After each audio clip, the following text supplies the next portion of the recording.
I think that was my first episode that was mine, that I could really... It was difficult for me because they didn't really know how deep I... Prairie.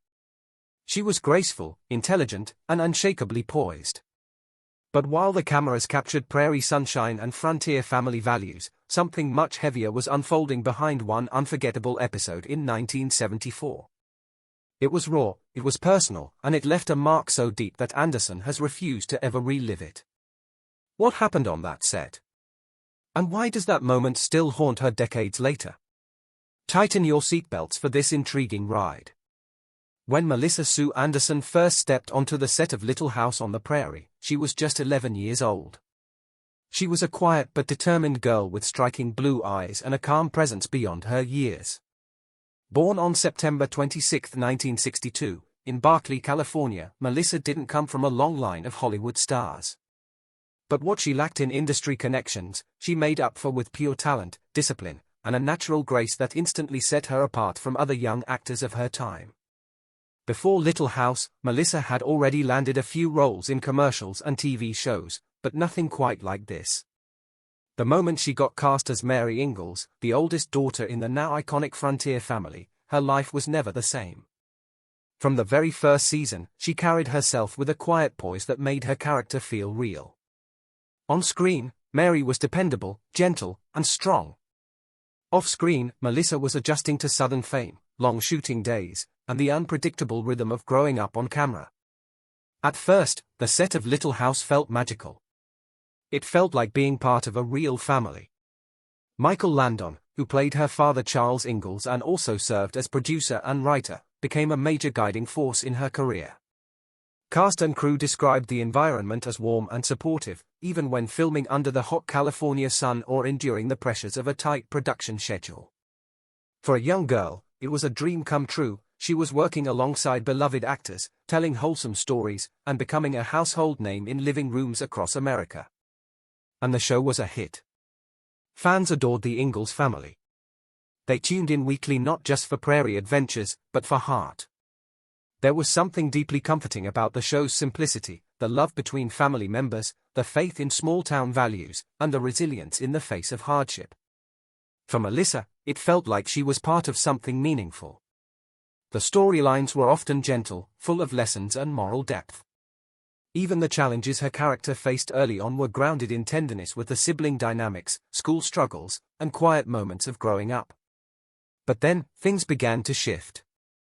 It was during one early episode, long before the worst had even begun, that Melissa Sue Anderson experienced something so intense, so personally unsettling, that she never forgot it. It wasn't violent or graphic. In fact, it was subtle, emotional, and quietly devastating. But it stayed with her. And to this day, that one particular episode from 1974 remains locked away in her memory. It was one she refused to watch again. So what happened in that episode? And why does Melissa still avoid it all these years later? The answer lies in a heartbreaking story that changed how she saw the role, and maybe even herself. Melissa Sue Anderson was just a child when she joined one of the most beloved television families in American history.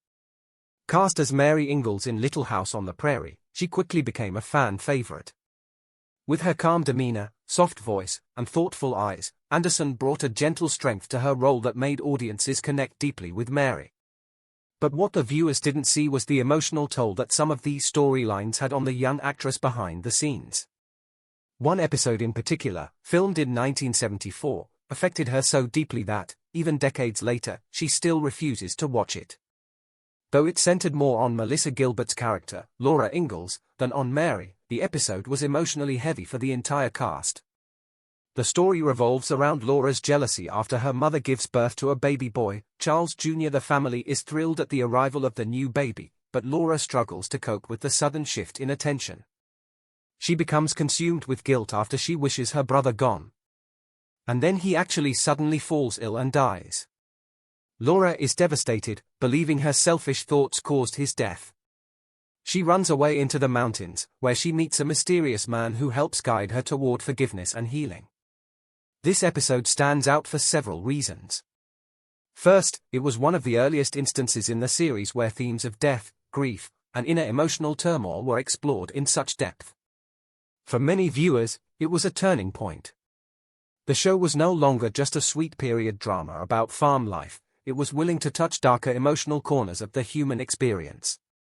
For Melissa Sue Anderson, even though Mary wasn't the central character in this particular episode, being on set and immersed in the emotional intensity of the scenes had a lasting impact. Children in Hollywood often face unique pressures. They are expected to deliver adult-level performances while still developing emotionally themselves. Anderson was no exception. She later described the environment on set as professional and warm, especially in the early seasons, but also acknowledged the emotional weight of certain storylines. What made The Lord Is My Shepherd particularly hard was how real the grief felt. Losing a child is a horrifying concept, even when it's fictional. Watching her younger co-stars portray such raw grief, and being surrounded by actors crying and mourning for a baby that never truly existed, blurred the lines between performance and genuine emotion. Sources close to the show, along with her own reflections on the emotional toll of early episodes, suggest that this was the beginning of a pattern. It was the first time she saw how deeply the show would mine tragedy for emotional weight. As the seasons went on, Mary's storylines grew even more tragic. In Season 4, Mary goes blind after a bout with scarlet fever. For Anderson, it was a challenging shift. No longer just the big sister or voice of reason in the family, Mary became the center of some of the series' darkest story arcs. From adjusting to life as a blind teenager to becoming a teacher at a school for the blind, Anderson had to embody resilience, frustration, sadness, and growth. All these, while still being a teenager herself. But you will be stunned to know that's the least of it all. One of the most devastating moments in the entire series occurred when Mary and her husband Adam lose their newborn child in a fire, in Season 6. The scenes were heartbreaking to watch. And even more heartbreaking to film.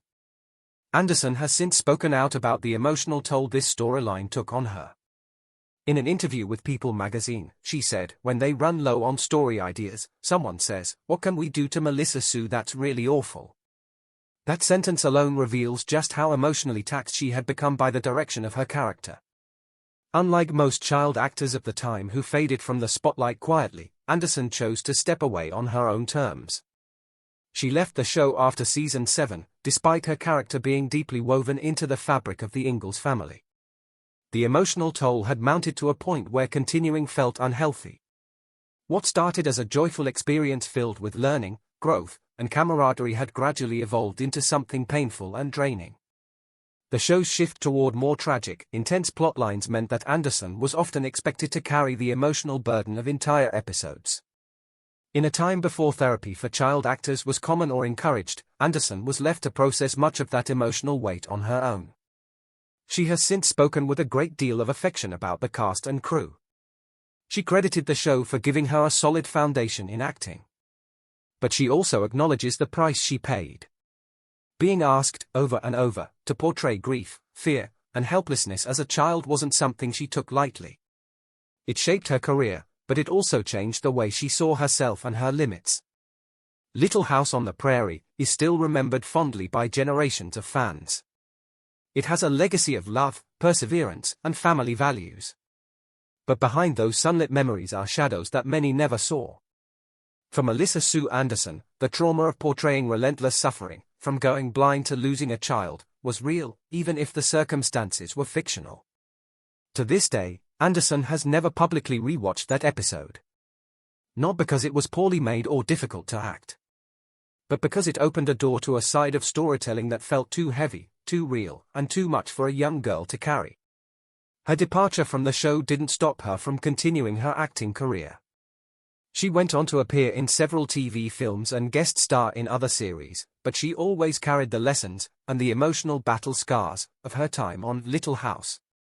In interviews and her memoir, Anderson has been open about the challenges of being a young actress in an emotionally intense role and how choosing to leave was an act of reclaiming her own peace. To her, the Lord is my shepherd because a memory she's chosen to leave in the past. But who in the first place is Melissa Anderson? Hang on as we unveil her personality. Before she became a household name through her quiet strength on Little House on the Prairie, Melissa Sue Anderson was just a regular little girl growing up in the suburbs of Los Angeles. Born on September 26, 1962, in Berkeley, California, Melissa Sue was the younger of two daughters. Her family moved to Southern California when she was still quite young, which would eventually open the door to the Hollywood world just a few miles away. Melissa wasn't a child of showbiz royalty or even someone born into a performance-driven family. In fact, her parents divorced when she was still in elementary school, and her mother raised her and her sister mostly on her own. It was Melissa's ballet teacher, of all people, who first noticed her unique camera presence. She suggested that her mother get her a talent agent. That one comment, made in passing, would change the course of Melissa's life forever.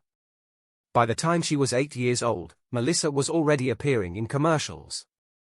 Her delicate features and expressive eyes made her ideal for products that required a soft, trustworthy face. But she wasn't just a pretty child. She had talent. And soon enough, the TV industry noticed. Her first television role came in 1972 when she landed a guest spot on Bewitched. This was followed by roles on The Brady Bunch, Shaft, and The Love Boat. Her ability to handle emotional material even as a young girl set her apart from the sea of child actors flooding casting calls in the 70s.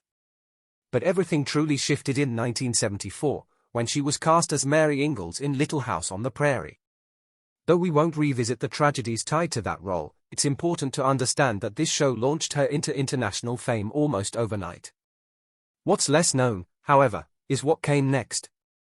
After her time on Little House, Anderson deliberately steered her career in a direction that would allow her to grow out of the shadow of Mary Ingalls. She wanted to show casting directors and the world that she wasn't just a tear-stained character trapped in the 1800s. She could do more. And she did. In the early 1980s, she began appearing in television movies that pushed her into more complex roles. In 1980, she starred in Survival of Dana, a made-for-TV drama where she played a teenager who transfers to a public high school and falls into the wrong crowd. The film allowed Anderson to explore a modern character facing real-world challenges, and it helped distance her from her former image. She continued taking on bold roles throughout the 80s. In 1981, she appeared in the horror film Happy Birthday to Me, one of her first theatrical movie roles.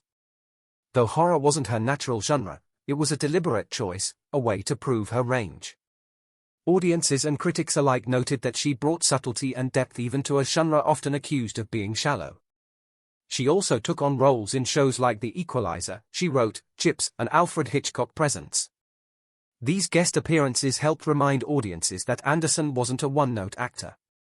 She could bring complexity and heart to almost any setting, from period dramas to crime procedurals. What truly defined her post-Little House career wasn't necessarily the number of roles she played, but the dignity with which she managed her transition from child star to adult actress. Unlike many of her contemporaries who fell into scandal or disappeared altogether, Anderson stayed steady, even if she stepped back from the limelight at times. In 1990, she married Michael Sloan, a television writer and producer best known for his work on The Equalizer. Their relationship was far from a Hollywood tabloid circus. It was private, intentional, and centered around family. The couple had 2 children, a daughter named Piper and a son named Griffin. Anderson largely took a step back from full-time acting during the years her children were young, focusing instead on being a hands-on parent. In interviews, she's spoken openly about the challenges and rewards of stepping away from the spotlight. She didn't regret it. In fact, it gave her a sense of peace. For someone who'd grown up in front of the camera, being able to live quietly and raise her children without constant scrutiny was a gift. Her family later moved to Montreal, Canada, where they lived for several years. During that time, she became a naturalized Canadian citizen in 2007, while still retaining her American citizenship. The move to Canada wasn't about running from fame. It was about pursuing a quieter, more grounded lifestyle where her children could grow up outside the glare of celebrity. Despite her retreat from mainstream Hollywood, Anderson didn't completely vanish. She occasionally returned to TV in special guest roles or documentaries. In 1998, she played First Lady Megan Hollister in the TV miniseries 10.5, and in 2006, she made a rare but celebrated return to the small screen in an episode of Veronica Mars. In 2010, Melissa Sue Anderson gave fans a rare behind-the-scenes look into her life and career through her memoir titled, The Way I See It, a look back at my life on Little House. The book was an honest, sharp, and heartfelt reflection on what it meant to grow up in front of millions. It peeled back the polished veneer of childhood stardom. This, of course, gave readers a peek into the hard work, personal struggles, and inner strength it took to survive and thrive after the cameras stopped rolling. Throughout her career, Anderson earned respect not just for her performances but for her professionalism. In 1978, she received a Primetime Emmy Award nomination for Outstanding Lead Actress in a Drama Series, a rare honor for someone her age. She was also awarded a Young Artist Award for her contributions to youth in entertainment and received nominations across various television platforms. But perhaps one of the most remarkable things about Anderson is her conscious refusal to chase fame for fame's sake. In an industry that often burns out its brightest stars, Anderson chose a different path. She maintained her integrity, protected her mental health, and kept her family life sacred. She has occasionally attended reunions, charity events, and documentaries tied to Little House on the Prairie, but she's done so on her own terms. There's no desperation to reclaim the spotlight, no gimmicks to stay relevant. She's simply Melissa. A former actress, a mother, a wife, and a woman who has lived many lives in one lifetime. From a shy girl dancing in ballet shoes to a household name on one of America's most beloved series. From a teenage actress navigating the rough terrain of Hollywood to a woman who found peace in simplicity. And maybe that's what makes her so unforgettable. She didn't need the noise of fame to leave a legacy. Her grace spoke louder than any scandal, any paparazzi flash, or any TV comeback ever could. However, there's more to Anderson that's beyond Hollywood. Life beyond Hollywood in an industry that feeds on staying visible and relevant. Melissa Sue Anderson, despite having all these at her fingertips, stepped away. And this wasn't because of a scandal, burnout, not in bitterness. She simply left contentedly. After spending much of her formative years under the bright glare of cameras and public attention, Anderson chose to retreat into a life that would seem utterly foreign to the average child star. She moved to Canada to build her family by spending time with her husband, Michael Landon, and her kids, and develop herself. Melissa Sue Anderson's love story is as grounded as her life choices. In 1990, she married television producer Michael Sloan, and together they chose a path far from the chaos of Hollywood. Anderson and Sloan raised their 2 children, Piper and Griffin, in Canada.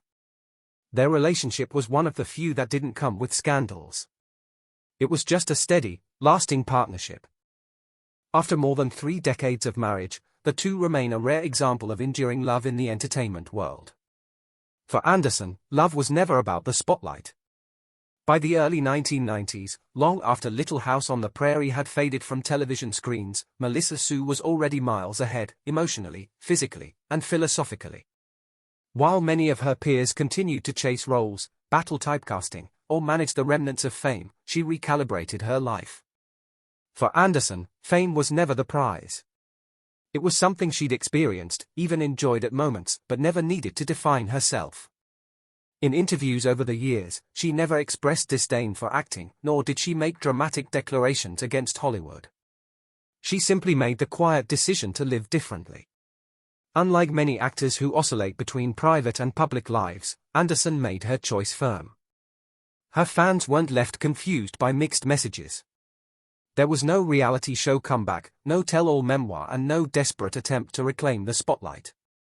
Her story became less about what she left behind and more about the wholeness she gained. Relocating to Canada was more psychological. The move allowed Anderson to build a life rooted in authenticity. She focused on raising her children, cultivating friendships away from the lens, and investing in causes that meant something to her on a personal level. There was something refreshingly human about that. She transitioned from Hollywood's scripted chaos to a home where decisions weren't made based on camera angles or audience ratings. And while she occasionally dipped back into voice work or smaller roles, they were exceptions, not comebacks. Her life was no longer about acting. It was about living. Contrary to what tabloids might imagine, Anderson didn't become a recluse. She didn't disappear. She simply stopped performing for the public. When she did appear, Perhaps at a nostalgic Little House event or an anniversary tribute, it was with poise, on her terms. She wasn't clinging to the past, she was honoring it while standing firmly in the present. Today, Melissa Sue Anderson lives a life many would envy. Not because of glitz or glamour, but because of its sweet richness. She gardens. She travels. She raises her family. She laughs without a script and cries without an audience. Her world is real, grounded, and personal. Most people are uncomfortable with boundaries, especially when set by public figures. We expect access. We expect nostalgia. We want celebrities to share, reflect, and perform. Melissa Sue Anderson disrupts that expectation with grace. Her boundary was balanced. She doesn't speak negatively about her time on Little House. She's proud of the work, grateful for the fans, and kind in her retrospectives. But she also doesn't entertain the idea that she owes us emotional re-entry into every chapter she lived. Especially one as distant and complex as 1974. But as perfect as this star is, the backlash that came with this position wasn't left out.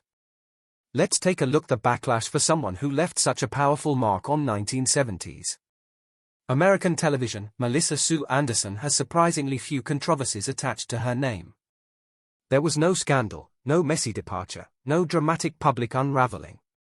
But that doesn't mean she walked through her career without criticism or conflicting opinions. On the contrary, if you dig into online forums, interviews, fan discussions, and reflections on her performances, especially around the time of Little House on the Prairie, a pattern emerges. Anderson wasn't controversial, but she was frequently misunderstood.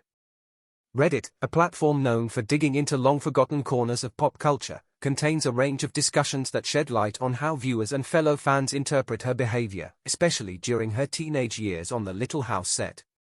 Many longtime viewers describe her as distant or reserved, not in a cruel or unkind way, but more in the sense that she never fit neatly into the warm, sisterly group that fans imagined behind the scenes.